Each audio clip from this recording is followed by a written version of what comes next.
დღის თუ გასული ღამის განმავლობაში ყველა თქვენგანი გნახეთ რუსთაველზე და მიხარია რომ დღის ბოლოს შევიკრიბეთ სტუდიაში მართლაც დღევანდელი დღე არის ერთი მხრივ 36 წლის წინ განვითარებული მოვლენების გამო ტრაგიკული, მაგრამ მას შემდგომ რაც მოხვა 2 წლის თავზე ამის გამო არის ძალიან დიდი ბედნიერების საფუძველი თითოეული ჩვენგანისთვის, იმიტომ რომ სწორედ აი იმ გმირი ახალგაზრდების და არა მხოლოდ ახალგაზრდების დახრილ სისხლს, მათ თავგანწირულ ბრძოლას მოხვა სწორედ ის მონაპოვარი, რასაც დღეს ვიცავთ და რის დასაცავად ბრძოლასაც დღეს ვაგრძელებთ, იმიტომ რომ რაღაცნაირად ჩვენისთანა ერების ცხოვრებაში ტრივიალურ ჭეშმარიტებად და მოვლენად იქცა ხო მერაბ კოსტავას სიტყვები, რომელიც ამბობდა რომ მოესწრებით იმ დროს, როცა თავისუფალ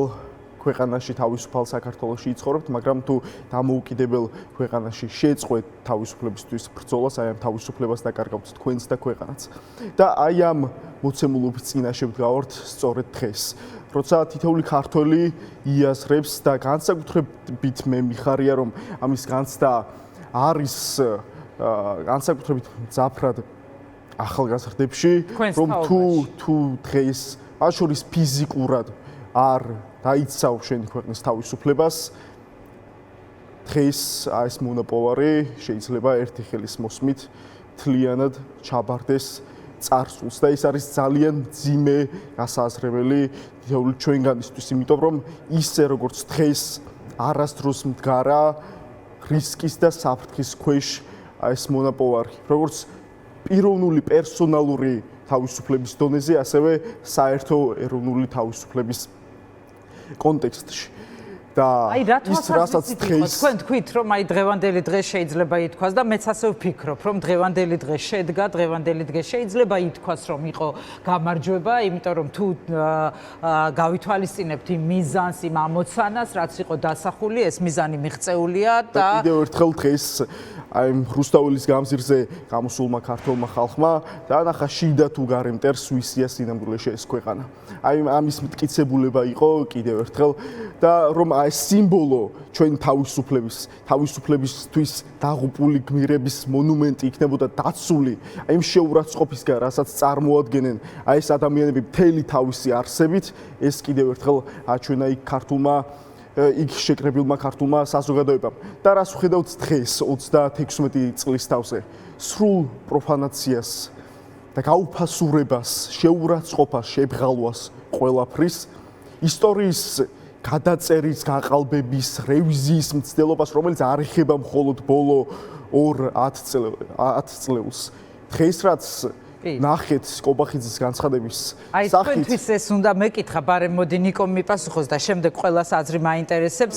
აი რატომ არ ახსენებენ თუ ვერ ახსენებენ რუსეთს? ეს არის შიში თუ ეს არის მართლაც ისტორიის გადაწერის მცდელობა? თუ შეიძლება ეს არის ორივე ერთად, არ ვიცი. აი, იმიტომ რომ კობახიძიდან დაწყებული ვერც ერთმა მათგანმა და არც ერთ მათგანს განცხადებაში, რასაც გადავავლე ყოველ შემთხვევაში თვალი, არც ერთ მათგანს არ უხსენებია და მეტიც, ნუ რაღაცა ამორალური და ამორალურობა იყო ის მაგალითად რაც თქვა წილოსანმა, რომ იმ ტანკებისგან განსხვავებულს, ვთქვათ, ესენი კი არაფერს არ აკეთებენ. რაღაცა არ ვიცი საოცრებები მოვისმინე.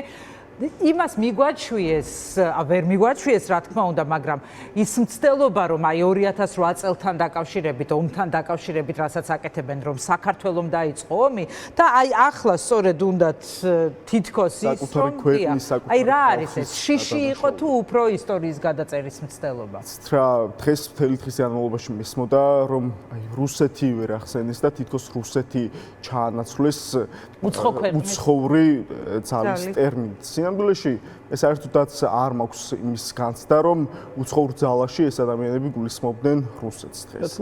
იმიტომ რომ ტექსტის შემდგომი ნაწილი ეხებოდა რომ უცხოური ძალა დღესაც რუსთაველზე შეკრებილი ადამიანების გამოყენებით ცდილობდა პროვოცირების მოწყობას.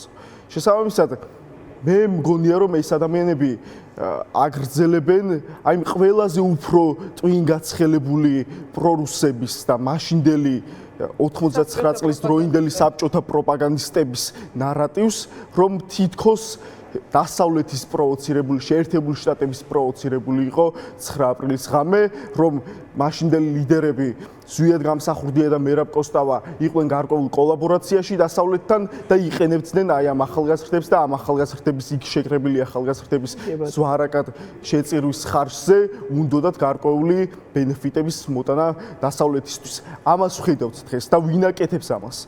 უჩისტე გია კობახიძის შვილი. ვინ გვიკითხავს დღეს მორალს ისა გოგა ხაინდრავა, რომელთაც შინაგანად აქვს ეს საკუთარი სამშობლოს დადანაშაულება, საკუთარი ქვეყნის წინააღმდეგ გალაშქრება და ეროვნული ინტერესების დროება. ოდიშარია ჭყლეტვაში მოყნენო 9 აპრილს ჭყლეტაში დაიღუპა. მეჩითოვი პრობლემებიც აცხადებდნენ ამ წლების განმავლობაში და აგრძელებდნენ აი ყველაზე ბინძურ და ამორალურ და გაუგონარ საბჭოთა პროპაგანდას, რომ იქ თურმე ნიჩფებით კი არ დაუხოციათ ის ახალგაზრდები, ასფიქსიით მოკვდნენ და უბრალოდ ტრაგედიის შედეგი იყო ეს ყველაფერი. ეს არის სინამდვილეში ამ ადამიანების მიზანი, რომ მოახდინონ ყველაფრის გაუფასურება, რომ წაშალონ მთელი ეს ისტორიული მეხსიერება და მთლიანად ამოატრიალონ ის არსი, რაც დევს ქართულობაში ამ ქვეყნის სიყვარულში, რაც დევს თითოეულ ისევე როგორც იყო ამოტრიალებული სხვათა შორის საბჭოთა პერიოდში.